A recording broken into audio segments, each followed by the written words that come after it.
perform or just to speak, but actually network and actually give back and reinvest. Because there's no reason why when I went to Morgan, I really didn't have that, right? And I understood when I graduated, not graduated from here, sorry, I wish I did, but I transferred. But ultimately, I wish that I could have gone to my communication manager, professor, and him say to me, hey, I have 6 or 7 graduates that I still have relationships with that are in communications, and if you're trying to do something communications, let me connect you to such and such and such and such. That would have been impactful for me. I literally had to learn everything on my own when I got to the city.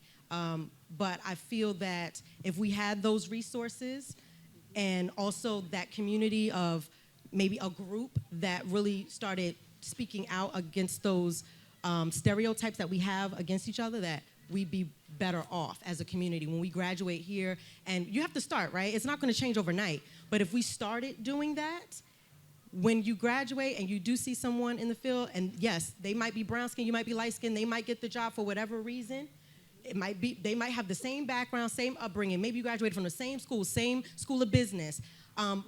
But your first thought doesn't go, it's because she's brown skin or it's because she's light skin that she got that. We got to take that out the equation. We have to take that out the equation and say, girl, congratulations. Here's my card or here's my number. I would love to stay in connection with you. Mm-hmm. And build those relationships. And that female, everybody says they're a girl's girl. But when it counts, it's neither seen nor heard. Well, and let me just say, so what we have seen is a spike in interest in attending HBCUs, right? And so there is an opportunity that, and I know everyone wants to jump in, but I know I want to give Mac an opportunity to speak from a male perspective, but I know you were trying to jump in as well, Mac.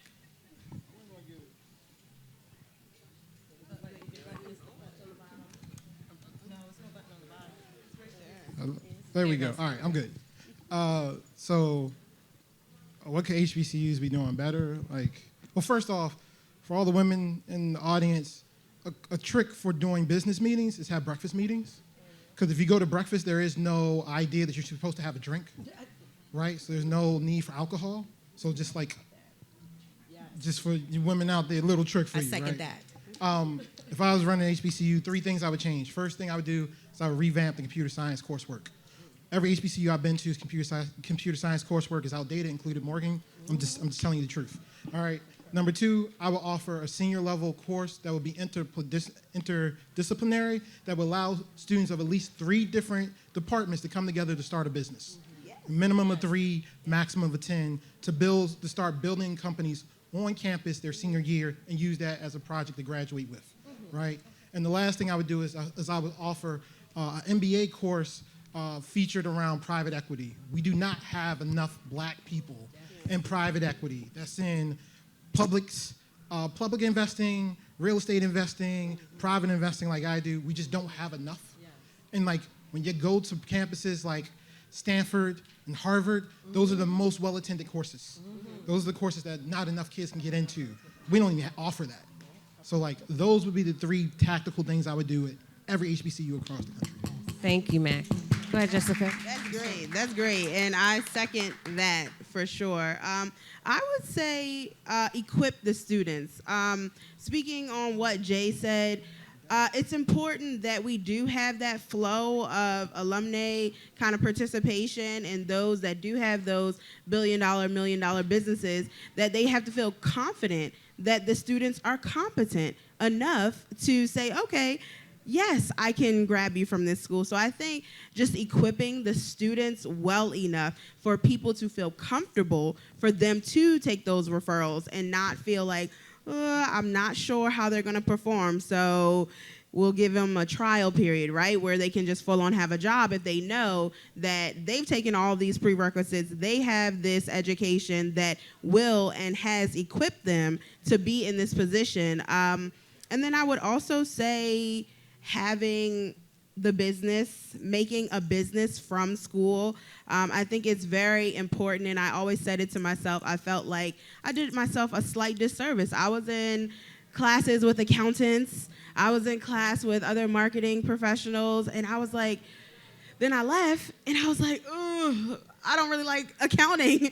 So I should have left class with at least having that contact of someone to say, you know what? When you start your business, since I've already known I wanted to own a business, when you start your business, hey, here's my number. They might not have a car, but here's my number. If you need someone, internship type of opportunity, then you can call on me. So I definitely think just slowing down, I think that is, for me, key.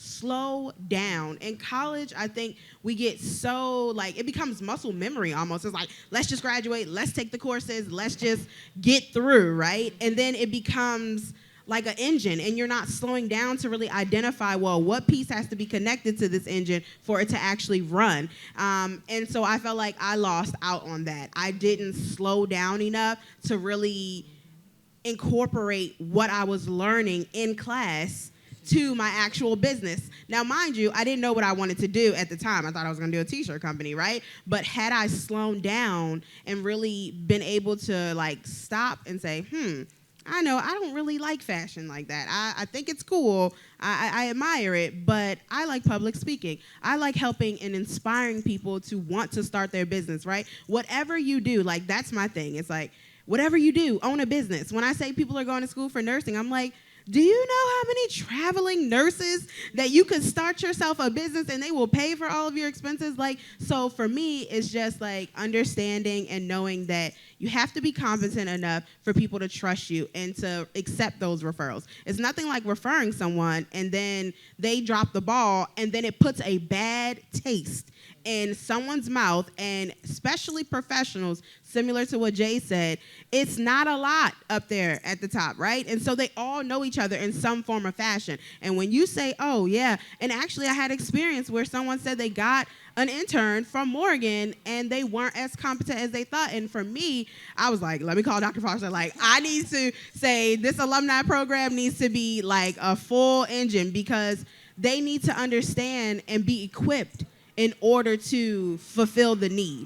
If you're not equipped to fulfill the need, they're not going to accept you, and nor will anybody who does have a business want to put their neck out on the line. And I think that's where that kind of system of I don't want to help somebody else, and it's not necessarily they don't want to help, it's just they don't want to put their reputation out on the line that they took so long to build, and then for one person to kind of bad taste it, and then it's all down the drain. So I think what HBCUs can do for sure is to have a system where they're really making them competent, and do some type of program that alumni can have an engine of internships, right? We had to seek outside to get internships, right? Mm-hmm. But if we have over 100 or so, probably more than that, alumni that own their own business, right? This is where they should be finding their internships. So activate the alumni network, and then also make sure that you're never too young to start a business, or kind of 2 takeaways. And that you're competent enough to fulfill that internship when you get that opportunity, because you never know where someone's business will grow to, and you could have started with them at the beginning stage, and you were competent enough to stay. Mm-hmm. And you can go to the next level with that person. Thank you. And Jessica, I want to make sure, because I know you've been waiting patiently to jump in.